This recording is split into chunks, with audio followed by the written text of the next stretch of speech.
চরিত্রহীন মানুষ, লম্পট মানুষ, জিনাকার, বেবিচারী মানুষ হা করে রাক্ষসের মতো এই বেহায়া বেপর্দা নারীর দিকে তাকায় থাকে।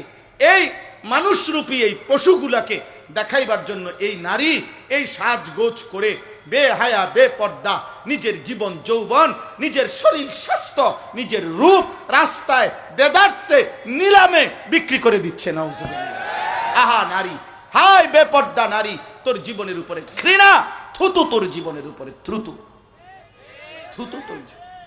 যে নারীর ইজ্জত নাই, যে নারীর পর্দা নাই, যে নারীর সতীত্বের কদর নাই, যে নারীর আব্রু হেফাজত করা, নিজের লজ্জা, নিজের সতীত্বের হেফাজত যার মধ্যে নাই কলিজার ভিতরে।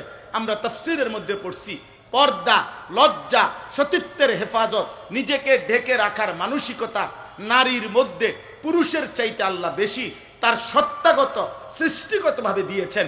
সেইটা ছিন্ন করে যে নারী বেপর্দা হয়, যে নারী নিজের রূপ আর যৌবন, নিজের শরীর আর স্বাস্থ্য, নিজের চুল আর চেহারা মোবাইলে হোক, ইউটিউবে হোক, ফেসবুকে হোক, টিকটকে হোক, যেখানে হোক, রাস্তায় হোক, হারাম প্রেমের মাধ্যমে হোক, আল্লাহর কসম যুবক আমি তোমাদেরকে বললাম, যেভাবে নিজেকে প্রদর্শন করে সে যদি 1 কোটি বারও তোমাকে বলে আমি তোমাকে ভালোবাসি, মনে রাখবা ওই অসভ্য নারী মিথ্যা বলছে, মিথ্যা বলছে।